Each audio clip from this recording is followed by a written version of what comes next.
Success is something you attract by becoming an attractive person. What would make you an attractive person in the marketplace? So you have the best chance to get the best job, to get the best pay, to have the best opportunity, work with the best people, be welcome at the best tables of learning and enterprise, to sit at the conference table of promise and future. How do you get there? Some things to remember. This first little part I call acceptable and unacceptable behavior.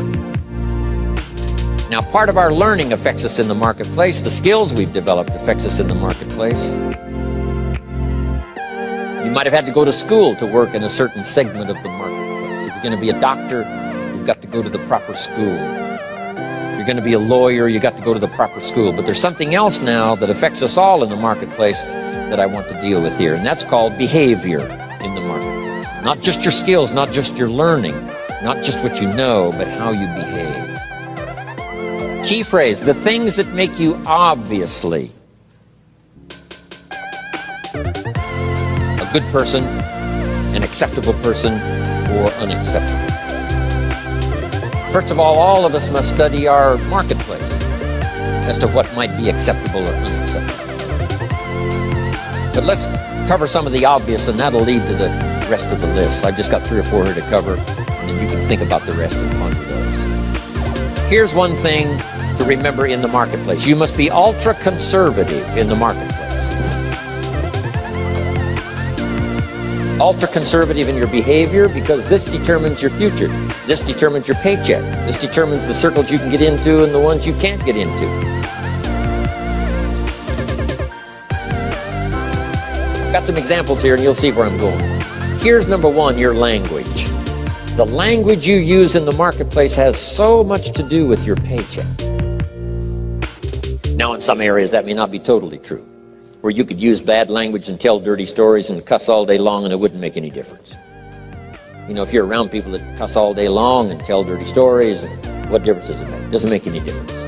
But if you would like to exercise your skill and ability in another segment of the marketplace, here's one thing you might have to correct, or you might have to at least watch carefully, and that's your language in the marketplace. So jot this down. Be ultra-conservative in your language in the marketplace. Otherwise, you may destroy parts of the market that would gladly accept you and your product and your service if your language wasn't so unacceptable. The guy says, well, I'll tell dirty stories and cuss wherever I please, and I'm not saying that's wrong. I'm just saying it'll cost you. In some areas of business in the marketplace, it's going to cost you. Here's a guy that makes $100,000 a year, could make $250,000 easy. The other $150,000 disappears because of his bad language in the marketplace. He's unacceptable in some circles. They won't listen to his story, even though he has something good to share. So you see where I'm going here? Language in the marketplace. Here's what's the safest. Save your jokes for the bar or the pub. Don't put them on the marketplace. Or the inner circle, you know, where all the stories and stuff may be acceptable if you trade stories. But in the marketplace, you've got to be ultra-conservative. Shift gears if you have a problem. Shift gears, especially in the marketplace, and make sure that it isn't costing you a big share of your marketplace unduly. Because there's no use suffering an extra $100,000, $200,000 a year income simply because you're careless with your language in the marketplace. So of all the places not to be careless, it's in the marketplace concerning your language. So do you see where I'm going here? Next is habits. Just got to be careful of those. Smoking. Guy walks into an office and says, where's your ashtrays? How come you don't have any ashtrays? Well, ashtrays probably mean what? No ashtrays mean. Right? They don't smoke here. Oh yeah, I forgot.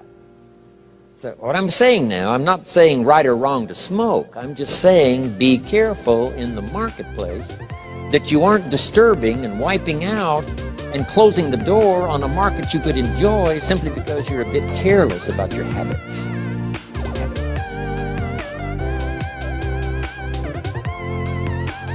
Now, I don't smoke, so I don't have this challenge for me, except a fine cigar after a unique meal. Some places around the world still know how to prepare a gentleman's cigar.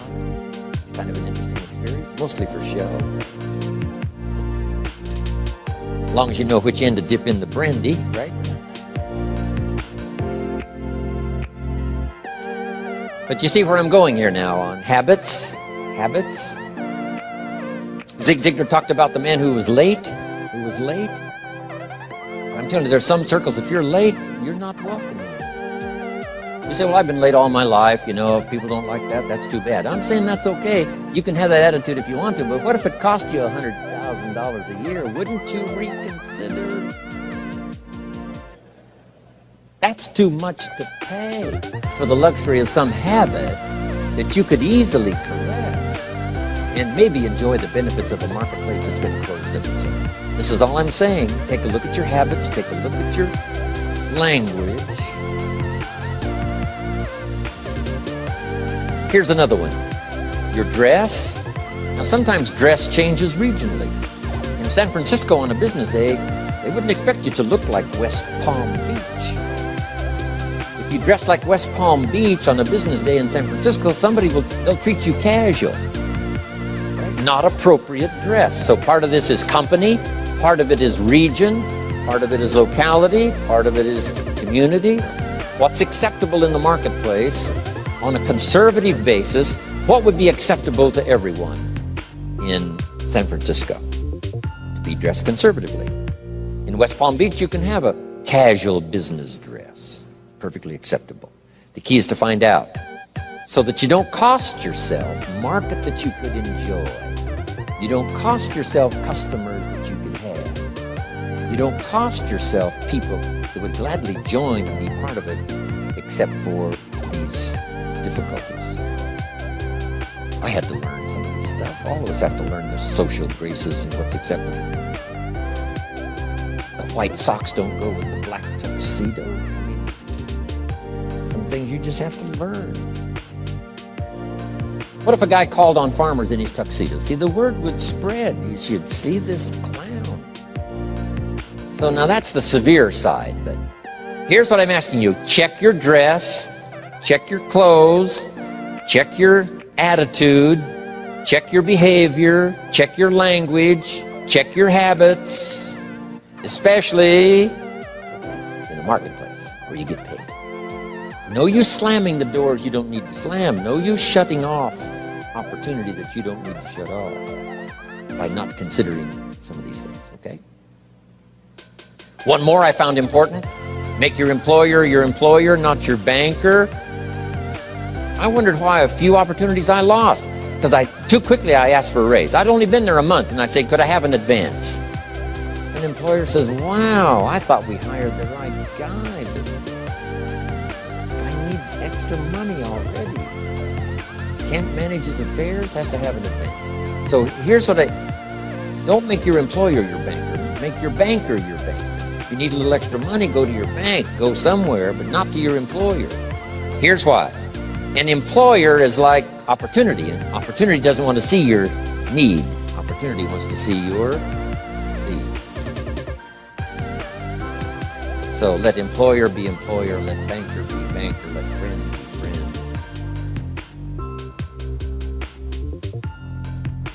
I found it was a bit unwise to make a friend a banker or a relative a banker. Do you know why you go to a minister to discuss certain things? So that he won't disclose it to the marketplace. And you go to your doctor to disclose it so he won't disclose how weak and sickly you are. So you don't bring your sickness to the marketplace and talk about it. Talk that over with your doctor. Talk over your maladies and your problems to your doctor. So jot this down. It's called show your seed and hide your need. In the marketplace especially. Show your seed, show your willingness, show your desire, show your hard work, show your work ethic, show your arrive early, stay late attitude. Show that, but not your need. The marketplace is not interested in your need. Next is code of conduct. It's not a bad idea to take a piece of paper someday and just jot down what is your code of conduct. What do you expect from yourself? Some things you will do, some things you will not do. Jot this phrase down. What I want to be known for. Here's what I want to be known for. And that's not a bad list to me. As we're building our reputation day by day, week by week, month by month, one opportunity leads to the next, depending on what we're known for. These are some of the things that may not appear in your resume. You know, you've been to school and you learned these skills and you worked for this company and you were there 9 years and so on. In addition to that now, what's really important, especially for your own psyche, is to make a list of what you would like to be known for. I wanted to be known for always doing my best. I never wanted anyone to be disappointed, at least in my presentation. They might be disappointed with my ideas because they thought I was wrong. They might be disappointed with my position because they thought it wasn't right. And they might be, disappointed because, I didn't say what I believed, was contrary to what they believed. They might have been disappointed in that, but they were never disappointed in my sincerity, never disappointed in my ability to speak from my heart and my soul. If you have charge of some of my life and you send me off to another country, I promise to represent you grandly. I promise you won't have to stay awake nights wondering about Jim Rohn if you've sent him to Paris. I want you to be able to say, forget about Paris, Jim Rohn is there. He'll take care of it in the best style. He won't show up late and he won't show up drunk. He will represent us well. So have you got that good question now? What do I want to be known for? I want to be known for being on time. I want to be known for staying late. I want to be known for not ignoring anyone. I want to be known for my unique ability in conversation as well as presentation. I want to be known for the fact that I care for kids as well as adults. I want to be known for the company's interest as well as my own. I want to be known for one who helps to feed the goose that lays the golden eggs. I want to be known. I want to be known for my leadership skill. I want to be known for my attitude. I want to be known. What would that list be if you were? Here's what I want to be known for. Sometime in the privacy of your own thoughts, away somewhere, just work on that list. Here's the reputation I want. Now here's what's next under personal development. Under personal development, develop these 5 abilities.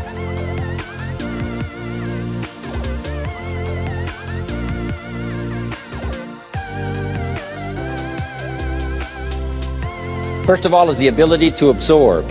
One of the big challenges for being here now, especially for 3 full days, some of you, it's going to be a challenge to try to get it all. But I'm asking you to do that. In another seminar I do, here's a little phrase I have. For the future, pay attention. See if you can't get everything. Every word possible, every idea possible.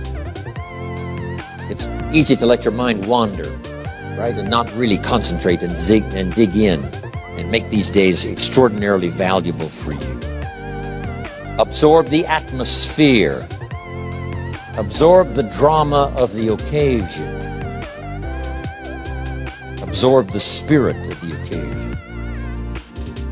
Absorb the reasons for coming here, and then the reasons for going back home and making a difference. Absorb the variety of voices you're going to hear this weekend. And absorb the provocative ideas as well as the ones that you agree with. Absorb all of that. Take it all in. By listening intently, taking good notes, talking with each other. Here's one more. Absorb the drama of each other. You're going to have a chance to meet some excellent people here. Losers don't pay this kind of money to come to seminars. The reason why the price tag is substantial is because when you get here, you'll have an excellent chance of meeting some pretty good folks. Even if they borrowed the money, it's here. At least they knew how to do that. Whatever it takes. So don't go away without meeting some people. Here's the next part. Listen to the testimonials. You may pick up some ideas from someone's testimonial that'll be just as valuable as what I share from this podium. And sometimes a word spoken in private from someone's unique testimonial is so powerful It's just as powerful as all the words given by the presenter. So take that all home. T, absorb the chance for a new beginning. I don't know where you are at the moment. This is sort of mid-year. First 6 months, getting ready now for the last 6 months. And as you pause mid-year to contemplate the past and think about the future, as you ponder for a while ideas that you've already heard, anticipating that you're going to hear some more, how could that create for you a new beginning? There's so many ways to create a new beginning if you just think about it. Or think about the automatic ways of creating a new beginning. Here's a pretty good list. At the beginning of the day, this is a brand new day. I love to get up early now. I used to stay up so late. Got up late. I used to say if the good Lord wanted you to see the sunrise, he'd have made it later in the morning. But now I don't do that anymore. I try to get to bed as early as I can. Sometimes it's not easy, especially when you travel and with jet lag and all the rest, around the world. But I try to get up now early in the morning. Unique thing about early in the morning, you haven't messed up the day yet. It's just there. It's ready, fresh. It's like being born again. A new day is like being born again. A chance for a new day, a new life. You've never lived this day before. Only in your mind developing plans, but you've never actually walked into this day before. Now you have a chance to watch the sun come up and then stride into this new day. Call yourself a new person, whatever that little trick you have to learn. This is a new day for me. This is a new life for me. Next, at the beginning of the week, that seventh day, I think, has more than one purpose, the seventh day. So just make the note, how to best use the seventh day. It says what? 6 days of labor, working miracles, turning thoughts and faith into reality. Then after 6 days of miracle working, turning ideas into reality, now it says, take the seventh day. And yes, the seventh day could be for spirituality. Yes, the seventh day is to contemplate God. Yes, the seventh day could be called for worship. Yes, the seventh day is to take some time off. Yes, the seventh day is to be with your family. Yes, the seventh day is change of pace. But here's a good idea for the seventh day. To go back over the last 6 and get ready for the next 6. You just pause that seventh day. Because I have another little piece on that in this list of 5. And maybe now mid-year, having come here for this weekend, mid-year, you can think of ways to gather up what's happened to you since the first of the year till now. The drama, the disappointments, the highs and the lows and the mixture and the stock market and whatever has happened to you, these 6 months, and say, I'm going to go home and create a new beginning. I'm not going to be the same again after this weekend.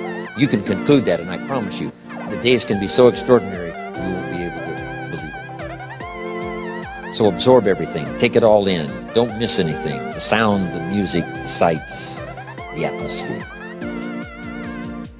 My friend Bill Bailey has this extraordinary gift. He doesn't miss anything. Better for him to go to Acapulco, come back and tell you about it, than it is to go yourself.